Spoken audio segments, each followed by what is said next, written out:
Well, hey, welcome to this breakout, Building a Healthy Organization. My name is Adrian Molina. I'm up here with two of my best friends, two awesome guys in our church and in my life that I'm really excited for you to meet. Next to me, I got Mr. Nick Del Vento. Come on, put your hands together for Nick. And then next to him, Mr. Chris Lopez. Come on, put your hands together for Chris. All three of us really have been part of the VOUS Church story from the very beginning. Nick actually, like from the onset with Pastor Rich, started that journey. Chris as well. Chris is our general manager, so he oversees all of our staff. Everything at VOUS Church essentially reports up to Chris, so he would be able to speak on anything, creative, production, worship, operations, VOUS Kids, all of that. And then my role specifically on staff is that I would be a location director, so I oversee one of our locations, but I also help Chris spearhead operations for our church, and then our VOUS Kids ministry, our small groups ministry, which we call VOUS Crews, our college, that reports up to me as well. The reason we're bringing that up is because this breakout, although it's about building a healthy organization, this breakout is for you.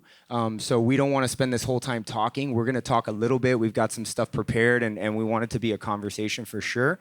But our goal is to have the last 15, maybe even 20 minutes if you'd like, to just ask Q&A. And it could be pertaining to the topic, talking about organizations, talking about church life and creating health around that, but it could be about anything that we can try to answer. And if we don't have the answer, I'm very sorry for that, but we'll try our best.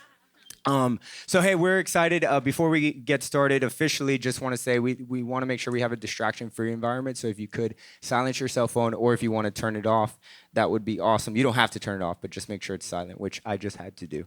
Awesome. So building a healthy organization, that's what we're here to talk about today. We believe that the grass isn't greener on the other side. It's greener where you water it, right? And everything that we do at VOUS, we do it with intentionality, and that all starts with our organization. What we're trying to do is we're trying to reach people for Jesus, but we know that has to start from the inside. So our organization, our church life, our church staff is something that we focus on and we put a lot of intention on. And really, we focus on that primarily by focusing on our culture. Something we say that's kind of like a tagline for us at VOUS is that culture, it either happens by design or default.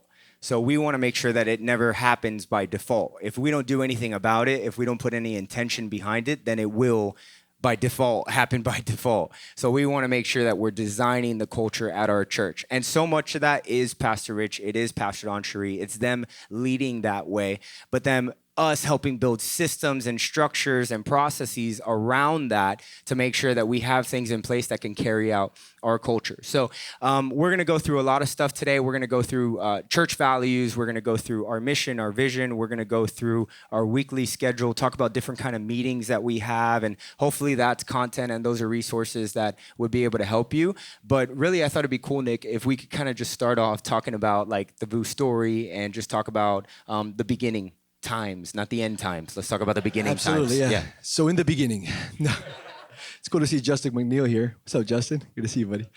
Hey, the beginning. I think beginnings are really important, and one of the scriptures that you all might be familiar with when it comes to beginning something is the scripture that says, "Don't despise small beginnings." And I think that was a huge value point for us as we set out on this journey of building the community called VOUS Church, was that this thing is small right now, and we're going to value it, we're going to care about it, we're going to nurture it, we're going to believe in it, we're going to speak love into it until God, does whatever it is that he wants to do. And I think really up until this point, it's been miraculous every step of the way. God has done some pretty incredible things. But at the very beginning, I think it was just so amazing to be able to look back and see these things. I try to keep the beginning close to my heart.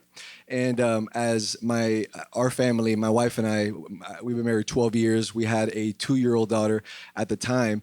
And at the beginning, just really kind of having those first conversations. And as Adrian said so clearly, is that really Pastor Don Cherie and Pastor Rich are so intentional about every single thing that they do that we just kind of caught that at the very beginning. And I remember early on having some of our first meetings in Pastor Rich's apartment. And it was about 12 to 14 of us. And as we gathered, really it was all about building culture. the very beginning and the very first things that we decided that we wanted to do was to build our culture. And in building our culture, it was to answer the question, who do we want to be? Who do we want to be? What do we want to look like? What do we want this community to be all about? And I think when you talk about foundations, it's easy to think of words like vision statement, mission statement, and values, which are all, I think, really, really important things. And we're going to talk a little bit more in depth about those things and how we repeat those things in every space that we're in. But I think the beginning was just, it was really fun. It was raw. We didn't know what we were doing. We still believe that we don't know fully what we're doing. And I love even the name of this breakout is building a healthy organization. We're all still building it. It hasn't been built. It's not finished yet. Yeah. We're still going. So I think the beginning for me really was really, really special. Yeah, absolutely. I love that concept of still building it. I mean, that's exactly where we are. And we don't have all the answers, but what we're focusing on, like Nick said, so much is culture. We're focusing on ingraining that as much as possible. And I love it. Pastor Rich, one of the first services I ever went to was at the Rendezvous. And after the Rendezvous is where VOUS Church comes from. The VOUS is short for Rendezvous. And Rendezvous was the young adults ministry that him and Pastor Don Cherie used to lead. And right after that, I had a chance to talk with him, and we were just talking about church life, and it was new to me, and I didn't fully understand it. And he said this statement once. He said that when you come to a service, people won't always remember the message, and they won't always remember the songs that are sang, but they will remember the experience that they had. And I think when you're part of an organization, when you're part of building something, that's really what we want to focus on. We want to make sure that when people step into any space, whether it's the Watsco Center or our headquarters or one of our locations or this room right here, there's a commonality, and the commonality is the culture of VOUS Church, and a commonality not only in our physical spaces, but also in each and every one of us. And one of the ways that we get commonality in our culture is through our values. And our values is something that we cherish, that we talk about all the time. So, Chris, I thought it'd be cool maybe if you went through our values and talk about how we implement that so much within our church life. Absolutely. Our values are literally engraved in our hearts. And like Nick was saying, our values were something that we set the foundation in as we were trying to design our culture. And so we knew that stepping out into a city like Miami, it wasn't going to be easy. And we knew that we had to create values that were going to constantly remind us who we needed to be to reach people who are far away from God. And our values are something that we literally probably at least every day in some form of conversation, whether we're coaching a servant leader or coaching a staff member, it's coming up in that conversation because it's literally embedded in who we have become as leaders and Christ followers, as local church builders. We can go on defining that. But we've created some systems and processes to just making sure that people are, when they come to our church and they raise their hand and say, I want to make a difference and be a part of what VOUS Church is doing in this community, we say, okay, awesome. We want you to go through our front door. It's our growth track. And in our growth track, we're talking about values. Like, that's something that they need to understand. But where we had to learn on really quickly is like that can't be the only place that they're hearing these values. So we're constantly building them into the conversations with people as they go on through their journey. And really for me, man, like even at this point, man, I always tell our staff and our team, like if something was to happen and I wasn't to be a part of church, man, these values would still be exactly who I want to be. Like, remove the capital C church from it. These values are who I feel called to be.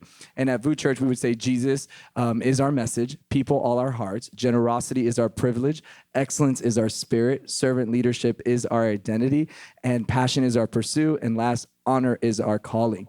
And good job, Chris. Would have been really bad if I messed that up, right? They're in my heart, but I can't remember them. No, and it's just really changed my life when we set that as the foundation of who we want it to be. And so as we're talking about building a healthy organization, it starts with people, right? And so an organization is made up of people, church is made up of people. We are in here as leaders, whether we're part of a big organization or we call it church, we are reaching people. And so we have this thing called Sunday, that's the big net, that's where we cast and we bring everybody in. But if we're not doing that in a place of health, then we're not going to see growth. And so you're going to constantly hear healthy things grow, let's focus on health. And so it's these values define what we think is healthy. So it's reminding myself that Jesus is our message, where I'm not getting over here and trying to make a big deal or get loud about myself or about one thing. The message is Jesus. It's not going over here and worrying too much about this equipment that's not working and missing the opportunity to align my heart with the person that is a servant leader, which is a person, people all our heart. And the list goes all the way down to remembering at the end of the day to honor somebody and to tell them how awesome that they are. And that's really changed the culture of VOUS from the beginning. And we've been doing this for 3.5 years. And some of what we're talking about may sound like we've been doing this for far longer, but it really feels like it's been such a long time because we've been so intentional with maximizing every single moment. And I love how Nick just said, how he tries to take himself back to those beginning days, which was 3.5 years ago. It feels like so much longer, but it's so important to go back to those moments because it reminds us how far we've already come. And that just gives us everything we need to know how far God still wants to take us. So those values are everything. And we have staff values as well that have been engraved into our staff and that we've carried down to our team leaders. And we have these values everywhere. Like when you walk into our headquarters, like the first thing you see is our values on the wall. And as you start to look around the office, you'll look up and they're like, now the staff values are kind of like almost hidden up on the ceiling. And they're just there to remind people that this is who we are. They're not just words on the wall. This is who we've all signed up and we want to be. Yeah, absolutely. And Nick, we also want to make sure that it's not only ingrained within our staff, but it's also ingrained within the servant leaders of our house. So what are some of the ways that we do that to make sure that it's spreading amongst everyone that's attending VOUS? Yeah, it's a great question. I think Chris mentioned one of them, the growth track, which is probably one of the most important ones because anyone that wants to get involved in the process that is VOUS Church and wants to get plugged in and loves what's happening and has been, seeing everything from afar for a while, wants to begin participating, the growth track would be the first step. And in the growth track, we're going to go through our values. We have team rallies before our services on Sundays. We have 2 blocks. We have an A block and a B block. So you have a morning team rally and an afternoon team rally. And in our team rallies, besides giving important announcements for the day, we go through one of our values. So if that week is honor is our calling, we're going to take time, and the people that are leading the team rally that day are going to take some time to go over that value, really to remind. This is really what it's all about. It's reminding ourselves who we are, reminding ourselves what we're doing, and reminding each other what we're doing. It's like we got to continue to keep this in our ear and keep hearing it.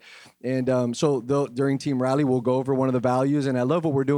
What we kind of do every once in a while is that we actually do, if honor is our calling is our value that we're going over that day, we're actually going to pick someone from the crowd. We're going to look at a servant leader. We're going to highlight a servant leader that has been really just doing an incredible job. And we're going to honor that person right there. Might bring them on stage. I mean, these are all like real practical things that you can do and that we have felt really, really just kind of important to us and really valuable to us to be able to kind of just not just say these values, even just have them on a wall, but literally practice them.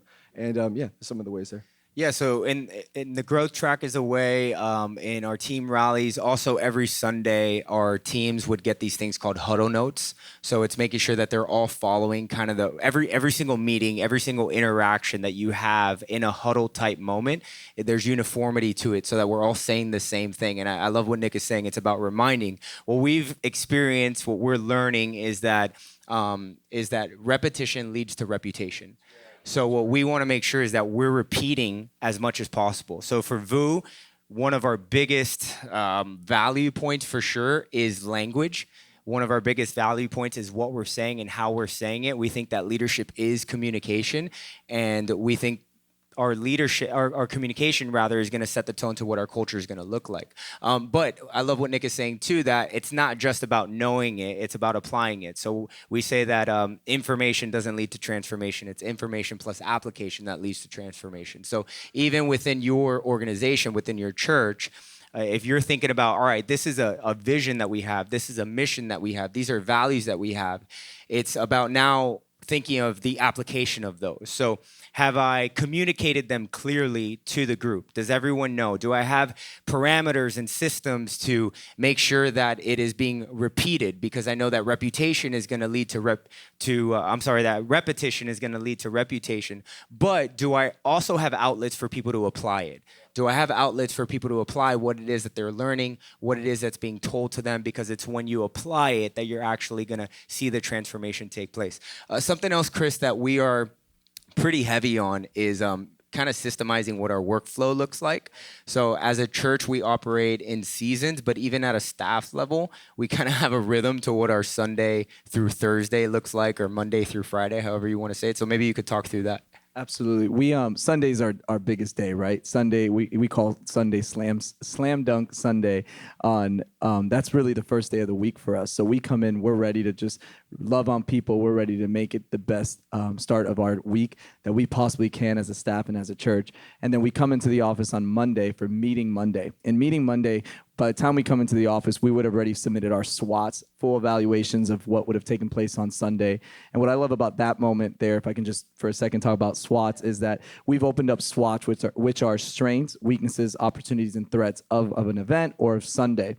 And so we've opened it up to our entire servant leader-based teams, really. So it's not just the staff feeling like we have to make the improvements or we have to feel the burden of the spaces that we're overseeing. So it actually empowers leaders that are serving in the parking lot, serving in the courtyard, in our Connect Corner tent to say, I saw this, I want to make it better, this is my voice. And they post it in what we call our Basecamp messages, which is a project management software. And there's a bunch out there, whatever one you're using, run with that one and own it.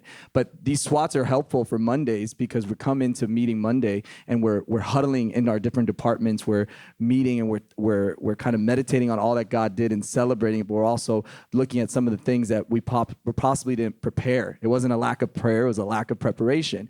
And so we come in to Meeting Monday, we gather, we make sure that we're getting better for what we call the next day as Tackle Tuesday. So we go into meetings Monday, we create a bunch of to-dos, we create a bunch of things that we got to get done, but we come in Tuesday and we're ready. Tuesday personally is my favorite day of the week because I just come in literally like ready to go, ready to smash everything that's on my plate. And then we get to Wednesday and we call that Wrap Up Wednesday. So we would say, man, we want everything on Wednesday to be wrapped up and ready for Sunday. We don't want to push it to Thursday.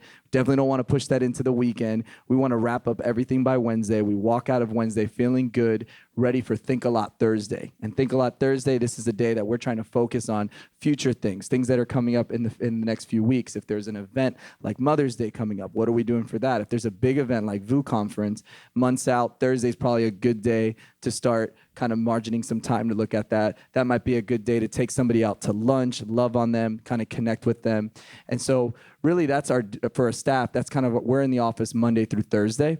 And then on Friday's our free Friday. So those are days that you'll find me at the beach, you'll find me at the pool. You never want a free Friday to become a frustrating Friday because you didn't manage your time right. So you always want to push to free Friday. Yeah. And so #free Friday, you know. But Saturdays are semi-slow Saturdays. And that's titled that way because there's a lot of Saturdays that we have team leader meetings or we have our once a month I Love My City outreach days that we gather as a church and love on our city. And so we also know that Sunday's coming, so we like to kind of slow down and get ready for Slam Dunk Sunday. And man, it's just incredible the weeks that go by sometimes and God does so much in those weeks, but then there's moments built into the routines of Meeting Mondays, Tackle Tuesdays that we stop and we get what we need to get done to move on to the next Sunday. But I love our culture and I love what we do as a church because during the week, man, we're all collaborating. And so we're all making sure that we're working together to get to the mission of Sunday, that it's not just, hey, this department worrying about this and I'm worrying about this. There's a lot of meetings and things designed within our week flow really to keep us healthy, to make sure that we're achieving the mission. We never want to do something that's going to distract us, something that's going to take us off the mission. The mission is people and the mission is always going to be people. Yeah, absolutely. And it's helped me so much. Like when I stepped into VOUS and into that whole culture, I would say that I didn't really have like a lot of systems in my life. I was kind of like, let it go, let it happen as it happens kind of guy, you know? But I think as soon as I stepped into that culture, like even us operating on a seasonal basis and then stepping into staff, us having like a plan for Monday and then a plan for Tuesday and then a plan for Wednesday, it helps me personally, and I think it helps the rest of our staff, helps our organization, even our servant leaders, which is really cool. Like when it helps your staff, that's awesome. But then when it trickles down into the culture of the people that are just attending church, for people to say, hey, I like plan my vacations this way, or I plan my work this way, or I've adopted these principles and this is how I margin time in my day for school and for work and for my family. Just teaching people that principle of actually scheduling what you're going to do and creating margin for you to think further, I think is so huge. For us, our crutch essentially is that we plan our work and we work our plan. However, one of our staff values is to remain flexible too. So we want to remain flexible in the sense that even though meeting Monday is about meetings, if something else comes up, because in church life, something is always going to come up when you're working with people, and maybe even if you're not a church planner, maybe you're not on staff at church, but if you're in any sort of business, right, it's all people-centric. It's all surrounded around providing some sort of service, some sort of product. So the end result is people. You're going to have to remain flexible in that. So it's being rigid and disciplined enough to say, hey, I'm going to create a habit. And the habit, the importance behind it is that when I don't know what to do, I still know what to do. So like on Sunday, if I've had a 16-hour Sunday, and then I come in on Monday and I'm exhausted and I'm like, dude, I have no idea what to do today. I'm like, oh, yes, I do. It's meeting Monday. And I know that I have a director's meeting at 12 o'clock. And I know that I need to submit reports for that. And I know that I have a staff meeting at 1:30 and it takes this kind of preparation for that. There's a programming meeting at 3 o'clock. There's a content review, all these different things. I know Wednesday I have meetings that I need to prepare for. I know Tuesday it's about tackling. So I'm going to get my base camp to-dos and go for it and just, knock out as much as I can. It helps us in those moments, but there also has to be that flexibility. One of our other staff values, Nick, is to make things better. And one of the ways that we do that we really hold true to that is by capturing data in our church. So maybe you could talk a little bit about our database, how we capture data, why we capture data, and all that. For sure. I think Chris can go into some more detail with this, with that space, but I think going back to the beginning again, I think one of the issues, one of the things that we spent some time, not debating, but just trying to figure out was like, what database did we want to use? How did we want to steward the information, the people, the stories? How did we want to steward all these experiences that we were beginning to have at the beginning of VOUS Church? And when we landed on Church Community Builder, which is CCB, I think that it's just filled with so many different tools and opportunities for us to be able to do that, to be able to steward all of these stories properly. And I think it's important to know that there is not like one perfect software. There is not one perfect database. There is not one perfect way to do it. I think that we found the best one that fit our need at the time, and we're making the best of it. So we're maximizing its use. We're making sure that the people that do trust us with their stories and with their lives, that we're stewarding it properly. So I think using Church Community Builder, using Basecamp to be able to communicate with each other and all these different things, and even with social media, I think it's all been just a very valuable tool to be able to manage all these relationships and stories. Yeah, absolutely. And Chris, maybe you could talk through like how we capture data and then some of the things that we do with that, with reporting. And Absolutely. I think we've all been a part of really good services on a Sunday, and we've been a part of some ones that doesn't really feel right. And I think that we don't ever want to just base what a good Sunday is based on a feeling.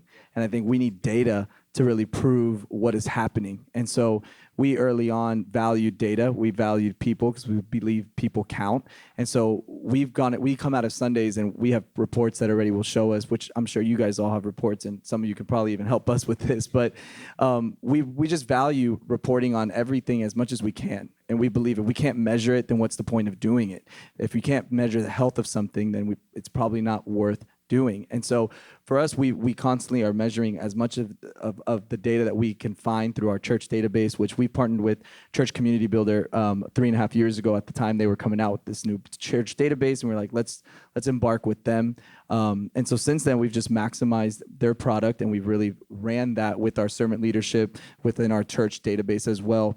And ultimately, what it's allowed us to do is see the health of how we're doing on a Sunday, from church attendance to our salvations to our connect cards to our servant leaders.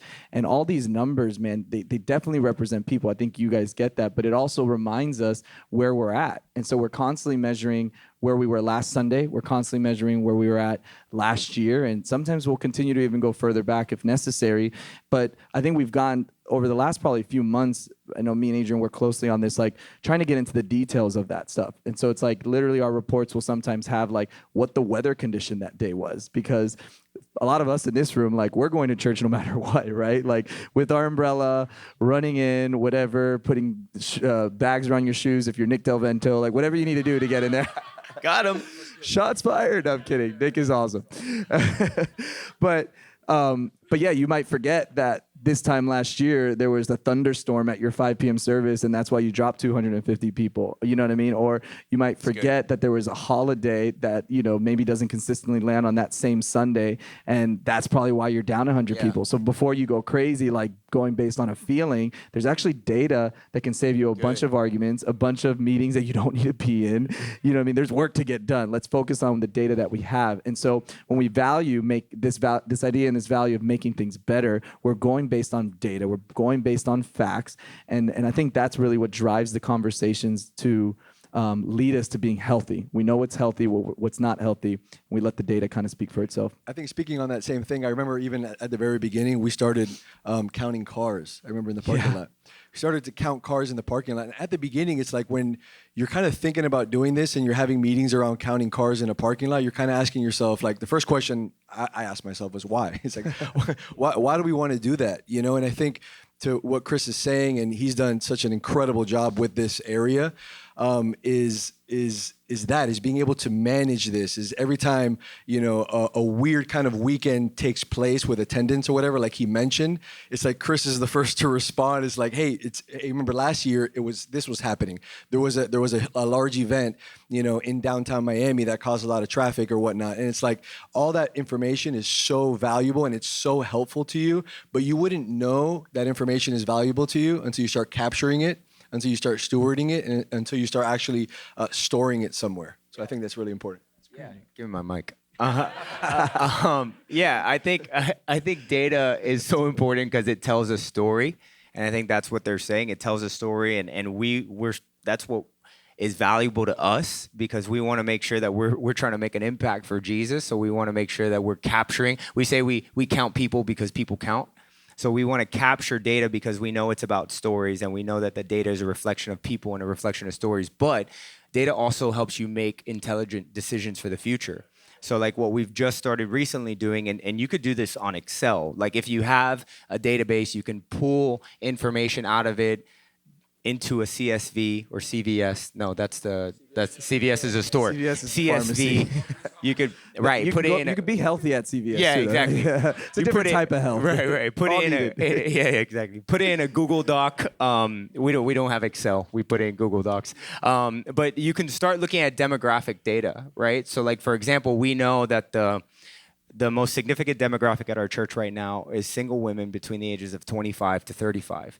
We didn't look at that last year, but we're looking at that and we're like, wow, no wonder VOUS Girl is off the charts all the time. You know, no wonder VOUS Girl is always thriving. So what are we gonna do? Not have one night for VOUS Girl, but have 2 nights for VOUS Girl. Or we know that there's a pocket, for example, of single men between this age group in Aventura, which is an area in Miami. That means next season, we're going to launch a men's crew over there in that area. Or we know that there are X amount of kids in our church between these age groups. So a youth ministry, we have to consider what ages we're going to go for in a youth ministry. We want to start strong. So if we want to start a youth ministry at a certain age group, and that age group doesn't exist within our church, then we're not really setting ourselves up for success from the beginning. Does that make sense? So we're looking at that data because of the story it tells, but also because we want to make sure that we are trying to make intelligent decisions for the future. So because we have about 30 minutes left, more or less, I want to see if we can open the floor to questions, because really this is about you, and this is about trying to resource you with whatever answers we may have, or maybe some of our experiences. So yeah, we would love to answer any questions.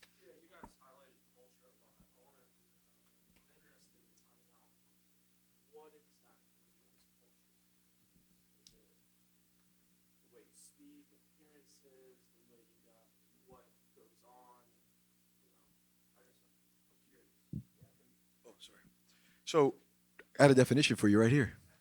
And I think this is it. I mean, culture is really defined as the attitudes and behavior characteristic of a particular social group. So I think everything you mentioned, culture would be the way we behave, who we are, the way we speak, our language that Adrian mentioned is extremely valuable to us. Our culture is who we are.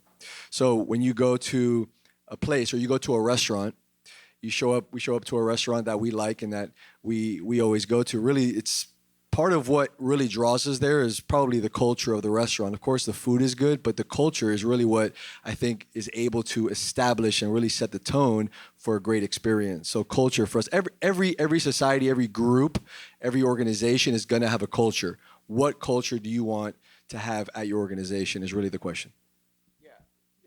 Just to piggyback on that, I think for me, the word is like commonality, right? So like, I think we're all individuals on our individual walk with Christ, and I have things that are very unique to me, and Nick has got things to him, and Chris to him, but there's something that we have in unison with one another, and that's Christ culture, VOUS culture. Like, that's what we mean by culture. So if you and I have a combo, and then 2 days later you meet him at Starbucks and you have a combo, the way that we're talking about Jesus and the way that we're talking about church is the culture that we want to carry. That it's reflected the same no matter who it is that you're interacting with. Question? Yeah, we'll go. Okay, there you go. Eviani, she's back. Put your hands together for Eviani. Come on. Awesome. Yes, sir. So I just got a question. So being a leader and leading an organization, it's a good thing to say. But when it comes to leading yourself, what are some practical things, handles, disciplines that you guys apply in your life on the daily? That's great. Awesome. I think we're all leaders in here, right? And so I think that if we're saying we're going to be healthy, we have to start with ourselves. So I think it's an incredible question because before I can build anything that's healthy, I got to be healthy. And I think as things grow, there comes different seasons in our lives where the routine and the rhythm, we have to be able to pivot and be ready as we grow. My routine 2 years ago isn't the routine that I have today. And so you got to always be, I think, asking that question to people around you. I'm constantly asking Nick about his routine. I'm asking Adrian about his routine because I'm always trying to figure out what it is. And my routine might work for me, but it might not work for you. But what has worked for me from the beginning as I accepted this call is to guard my heart. And so I got to protect myself from any distractions, from any voices in my mind or around me that are going to make me unhealthy, that are going to cause me to make decisions that are going to result in an unhealthy state. And so whatever decisions you got to make from the moment you wake up, for me, I wake up, the first thing I do is I read my Bible. And whether it's a scripture or whether it's a few books, whatever it is, I'm going to get something in that moment before I get up. I'm going to always try to get to the gym. I'm not always at the gym, but I'm going to try, you know what I mean? This season, doing great at the gym, but yeah, I think last season, I don't know, but those are like the cliche statements to say, right? But I think the real heart of it is being true to who you are and being honest with what you want to achieve. And so putting short-term goals of like, whether it's, if I'm saying I want to start reading the Bible every day, it's like, give yourself a reading plan that's going to help you so that you're not waking up in the morning just like, well, where do I start? You know what I mean? Or where I've read this thing a bunch of times already. I think that for me is always going to help me no matter what season I'm in. And I think just aligning yourself with leaders who you want to be like has helped me a lot. So it's like, I'm not a dad, but I know the day that I'm going to have a son or a daughter, I'm going to align myself even closer to Nick. I'm going to live in his house for 2 weeks. You know what I mean? Nick has 2 kids, so he knows a whole lot right now. So yeah, a lot of wisdom he does. But that's helped me a lot, aligning myself through the seasons. As a staff, we're always making sure that when you come onto staff, that you have pretty much 90 days to find 3 people who are doing your job better than you, or a person that's doing your job better than you, a person that's where you are, and a person who you can bring on the journey with you too. And so for us, you have to submit that because we want to know. I have contacts in churches that are way bigger than us. I have contacts of people in my role at a church at our size, and I got other people who are just getting started on the journey because they're learning fresh, new, innovative ideas that we don't ever want to fall back on either. And so I think leadership comes with pressure. Leadership comes with a lot of responsibility. But as you wake up in the morning or you go to sleep at night, whatever your routine is, and you bring it back to God and you put people around you that are going to keep you moving forward, I think you're going to find yourself feeling healthier and being able to lead better too. So. Hi. I really like your guys' outfits. Sorry. Right, yeah. No, I've been seeing like all these initially dressing the same, but you guys look so nice. My question is initially geared towards how is it that you guys carry out your pastor's vision? So nowadays, it's very easy to see very top-notch leaders, initially pastors like Carl Lentz and Judas Smith and all these other individuals. They get bashed on a lot, unfortunately. And so how is it that, and I can only imagine like what they go through on a day-to-day basis and what they see on social media and what's being spoken over their lives. A lot of people initially are taking their time to criticize what God has appointed rather than accepting that. And, we almost go out of our ways, not everybody, but initially you find a lot of individuals finding issues or problems rather than motivating and encouraging, their call, and to me initially that's going against what God had appointed.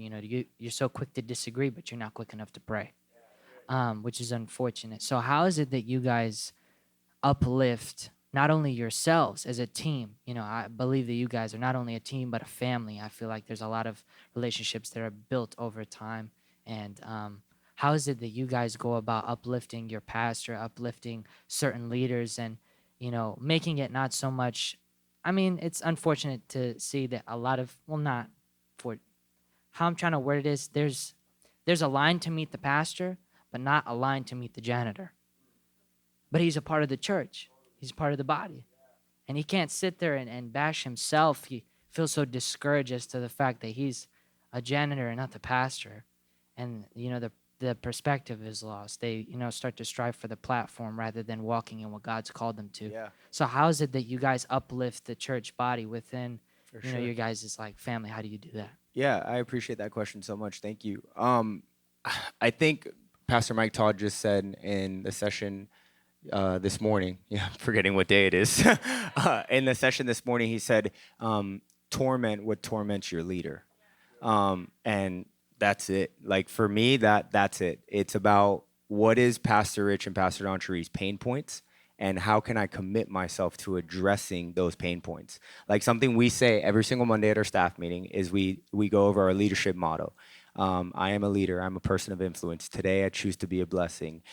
With God's help, there's nothing I cannot do. Instead of being reactive, I will be proactive. I know the answer. I am the solution. So, yeah. I'm just showing off. No, but the last part, I know the answer. I am the solution is like, I'm going to commit myself to what their pain points are. Chris is my leader. So whatever Chris's pain point is what I'm going to commit myself to solving. Now, that being said, we have to understand like what's within our grace zone, what's within our strength zone. So I'm not going to go and try to like, if there's a creative issue at our church, right? If that's a pain point for Pastor, I'm going to apply everything I got, but I can't do the design, bro. Like I don't have that skill set, I can learn it because I know the answer. I am the solution, right? But I know what I bring to the table. And because I know what I bring to the table and I have confidence in what I bring to the table, I know what Pastor Rich has like specifically called me and empowered me to do. So that's what I have to operate in. And it's the same thing for Nick. It's the same thing for Chris and everybody on our staff. We have to walk out what it is that God has given us and what our pastors are trying to pull out of us in order to help elevate their arms and carry out their vision. Does that answer your question? Awesome. Yeah. Okay. Yeah. So I think you guys mentioned that one of your staff values is honoring is my calling. I believe one way that you can shut that revolving door is simply honoring the people and the teams that because you guys are over. So as you guys as VOUS Church and you guys that serve under different departments, can you guys tell some kind of systems or some kind of things that you guys do when it comes to honoring your team, but also reflecting that within your guys' team, if that makes sense? Yeah, absolutely. We've kind of made it a part of our culture, answering kind of your question in that earlier one. We live out the value, honors our calling, and we've literally embodied it into everything that we do. Whether we're at a birthday party, we're going to stop the birthday party, no matter whose birthday it is, whether it's the pastor or the janitor, we're going to stop that birthday party and we're going to honor them. And sometimes those things can go for 30 minutes where it's like you thought you were going to sneak out, and then we started the honor circle is what we call it. You better hang tight for about 30 minutes. And whether it's a birthday party, whether it's a dinner with team, which we would call that family dinner, and all these terms, just so you know, is culture. It's an inside language that starts to build a culture, starts to build a language. And so we would have family dinners, and in those family dinners, happen a lot on Sunday. So after Sunday, whether we're going in at 5:45 and service gets out at 9, we're going to still have a family dinner sometimes at 10 p.m. because we want to maximize that day. We don't want to lose that Sunday. We're never going to get that Sunday back. And although we're tired, we still got to eat. Might as well eat together. And so we'll stop in the middle of the night and we'll just celebrate one another, and we'll talk about stories. And I got Rick right here, who leads our load-in team and loadout. Sorry, he shows up to load-in sometimes. I'm like, why are you here? And Calorie, both of these guys are legends, and so these guys are constantly just bringing the effort, bringing the right attitude, carrying the culture. And we would be not doing ourselves of service as a good leader if they were in the room one night after an awesome loadout, and we wouldn't stop to honor them and say, man, you guys smashed it. And then they do that in their huddles with their loadout teams. And so taking that idea is literally going above and beyond in all that we do. And the fun part is seeing that kind of turn into something else bigger than just VOUS Church. Those things kind of are started to intercede into different parts of like other people's lives. Like maybe 2 people in the room go to VOUS Church, but they're going to say, hey, so we do this thing at my church about honors our calling, and they just start doing birthday things. And it's just fun to see that. But we would expect our staff, this is more of on a systemized thing for staff, to send thank you cards out to people. And so every week on Monday, like you're in your huddle, you're in the ops department huddle, if you're in the creative, you're going to say out loud, I'm sending a thank you card out to Rick this week because he smashed loadout this week. And the other person, well, I was going to send a thank you card out to Rick. Well, I'm sending my, so we just said, all right, he's getting 2 this week. And it's a lot of fun being able to honor people. It's refreshing. And then the outcome of it is so much bigger. And I think as we're trying to build, this whole thing is how we're building healthy organizations. It's making people feel like they're a part of something, and making them feel, because they are, exactly, making them feel part, empowering them, letting them know that they're noticed. So it's like, I'm going to keep going back to the janitor thing because it's so true. Like we have our janitor, and man, that guy, he's not even a part of our church. He's the janitor for the school, but he wears a VOUS Church shirt every week and puts a name tag on. We don't make him do that, but we've made him feel part enough to where he's like, I'm a part of this thing, like, you know? And so that's literally a part of our culture and who we are. What's up? Birthday calls, yes. So birthday calls was something, birthday calls was one day Pastor Rich, I think, just said something, and he's like, it'd be really cool if we could just call people. And I think we were a year in. So in my mind, I'm like, okay, I don't even know how I'm going to do this. How I can, like, we have 10 people on the A team. How am I going to get those people to call somebody every single day? Because every day is somebody's birthday, right? And so I told one girl on our team, Angel, and so I took something I heard from Pastor Rich, told it to another leader, and she just ran with it.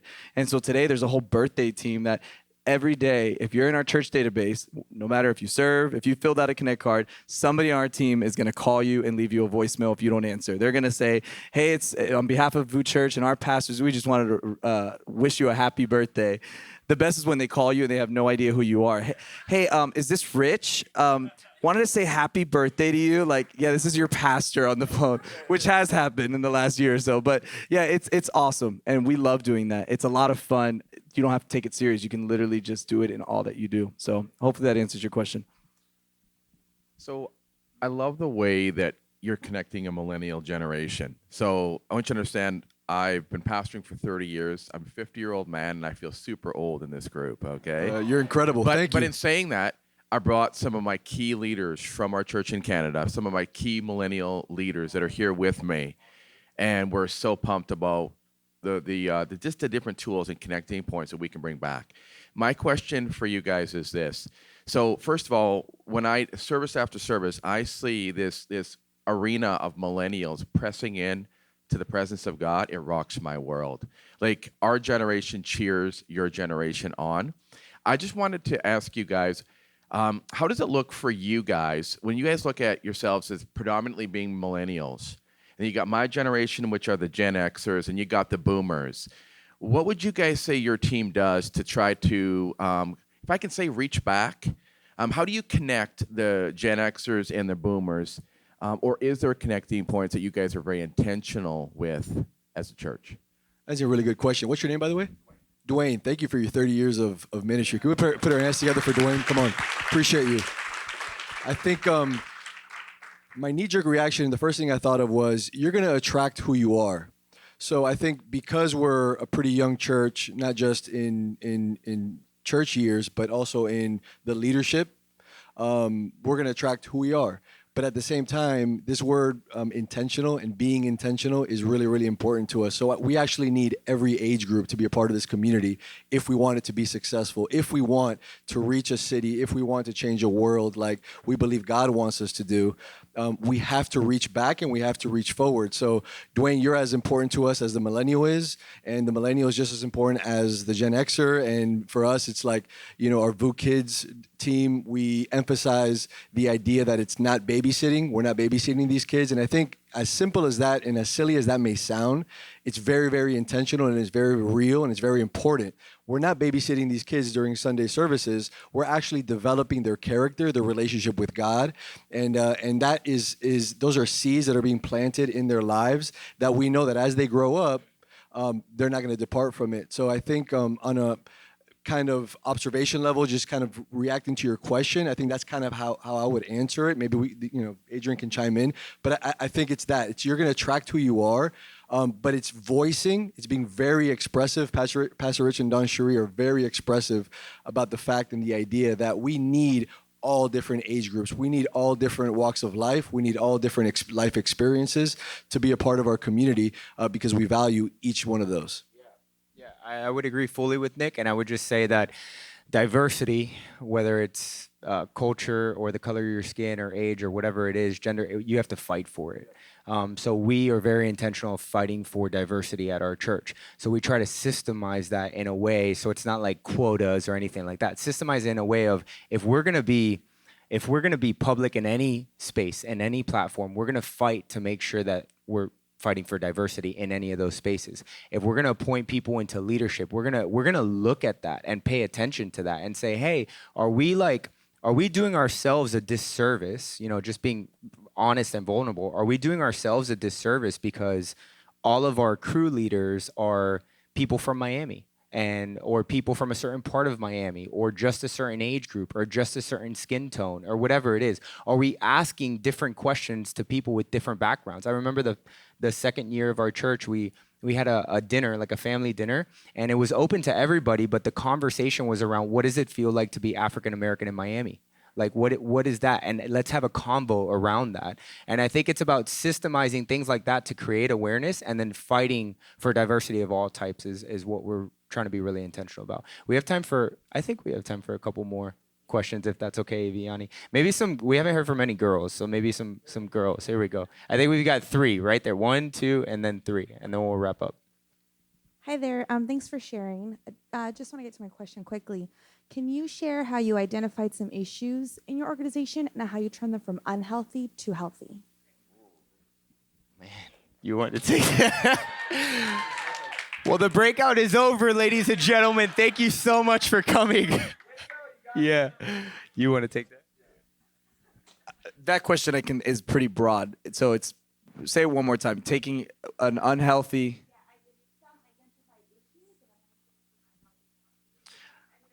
Yeah. There's different variations to problems, right? And so I think for us, it's a lot of times it's a people problem, and within a church, whether within a church leadership, within a church organization, it's this thing's not growing, this is not feeling right, and we've learned that a lot of these problems that we would say that we've identified as unhealthy is a people problem. And so when we're talking about people, we're talking about the heart.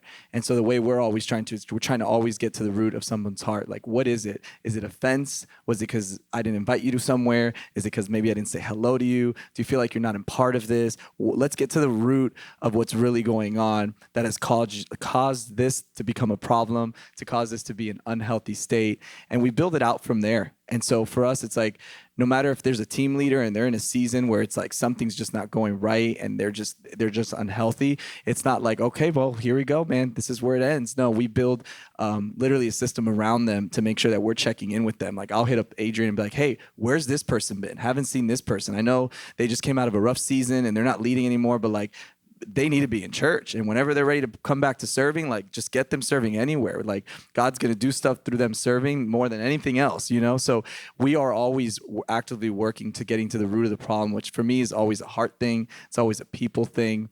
And so hopefully is that a good answer? Okay. Sorry. Yeah. Yeah, I think the only thing I would add to that is like a very kind of practical thing, which is easy to say, a little bit harder to do, is getting used to having uncomfortable conversations. Because the more uncomfortable conversations you have today is going to save you headaches and unhealthiness tomorrow. So if you can look around and you can kind of identify any of these areas in your life and in your organization now, and you can attack those by having conversations that are not always going to feel comfortable and not always going to be like, hey, smiling, but they're going to get serious at moments and they could be a little bit awkward. You're going to save yourself and the organization, which is the big picture, really a lot of time and a lot of headaches. I don't want to keep going, but I just think this is it's important, right? Because like, what are we trying to do? We're always problem solving. Like it's every single day is problem solving. So we say we inspect what we expect. So it's very, at VOUS Church, our culture is that if an assignment is given, inspection is given right after that assignment.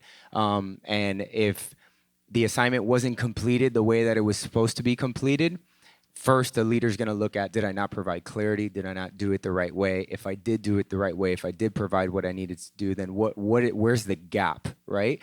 And I think that's helped us build systems around the way that we ask people to do things, the way that we evaluate things. Chris talked about SWATs. We're swatting every single event that we do. In our seasonal model, we have a season, which is 3 months, and then the 4th month is an off month. That entire month is about evaluation. We have a meeting with every single team leader at our church for an hour and a half, and we would sit down and we would talk about loadout. And just for an hour and a half, talk about loadout and how we load out at our church. And what that does is it allows us to evaluate and to create awareness and then create solutions to those problems. Couple more, is that okay, Vianney? 2 more? Yeah.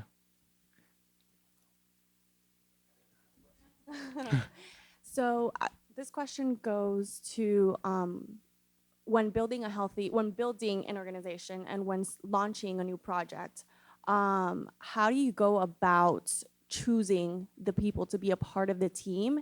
And how do you trust certain individuals to take on a vision that you have for that project? Does anybody know the answer to that? Because that would be awesome. Yeah, Justin, help us.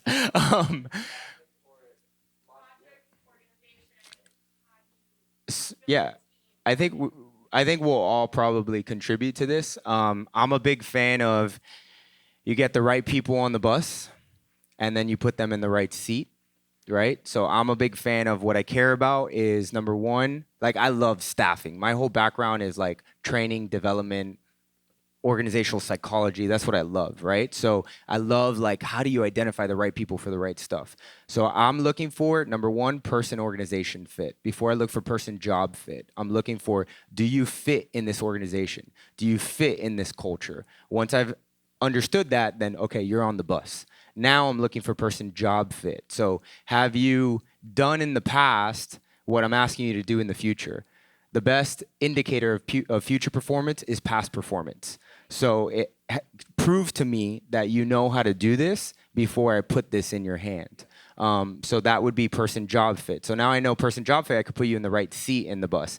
Now, that's ideal. That's not what always happens because especially in a startup organization, a startup church, like you got to work with what you've got. Right? So we have to be flexible and we have to have a willing spirit and want to learn whatever it is that we have to learn. But I think all of us would always be advocates of put your best people on your most important projects, right? So even though Chris at heart is not necessarily like, he is a creative, but like he's got so many other aspects to him. But if there's a creative initiative at our church, a worship initiative at our church, or production initiative at our church, Yeah, it's Nick. We're gonna put Nick's mind on it, right? But Chris's mind is gonna go to that because he's the best we've got. Does that make sense? So you put your best people on your best stuff is, I think, one of the ways that you can do that. I don't know if you guys have any other thoughts.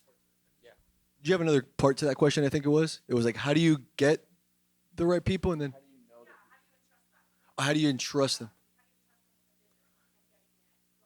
Got it. Yeah, it's such a good question. And I'm kind of going back to the beginning for us, like even what Adrian said at the end right now, it was kind of like whoever wanted to join, whoever wanted to be a part of it was more than welcome to join and be a part of the community.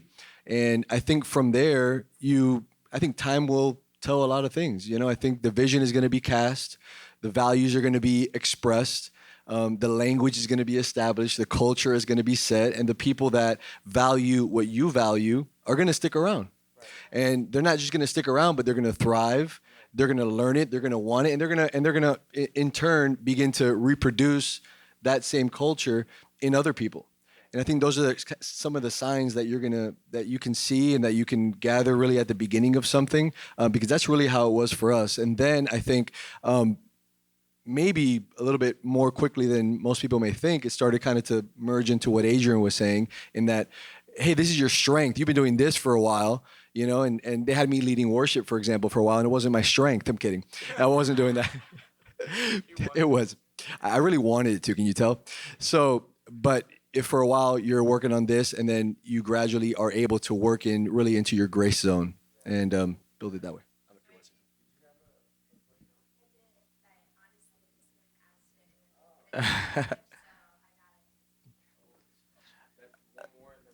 Awesome. I'll just ask the question.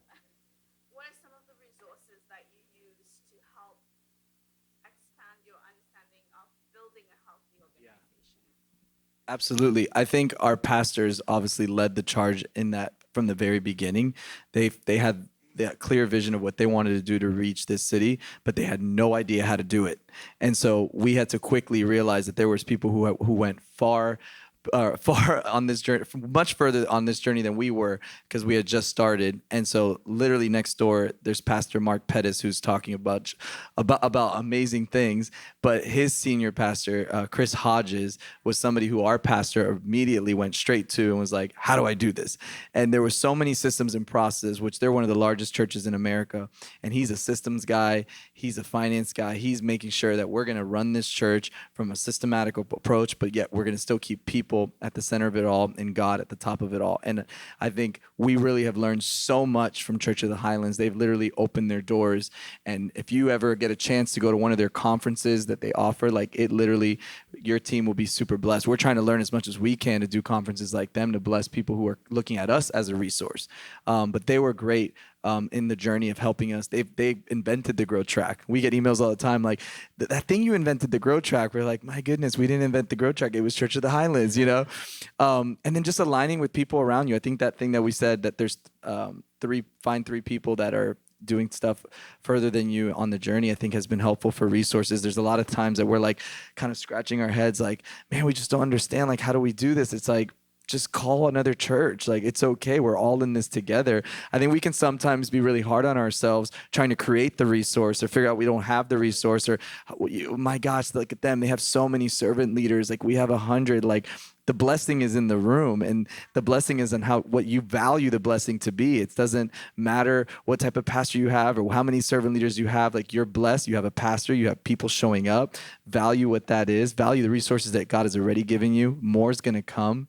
And I think there's a lot out there. I think there's, from what we noticed, because we just we're working on some resources online that hopefully in the next few months we'll be able to give to you guys. But we're noticing all that stuff is free out there. I think Church of the Highlands has all their stuff for free. Elevation has a bunch of stuff out there. Hillsong has a bunch of stuff. These are guys that are doing some really good things, but they've also done a really good job of putting it out there to resource. So that's kind of what we've done. That's kind of been a lot of cheat codes, I guess, some little quick hacks to things that we've done. And all those guys have been so willing to help us. Like, they've completely made it clear that they want to be a part of anything and everything that we allow them to be. So.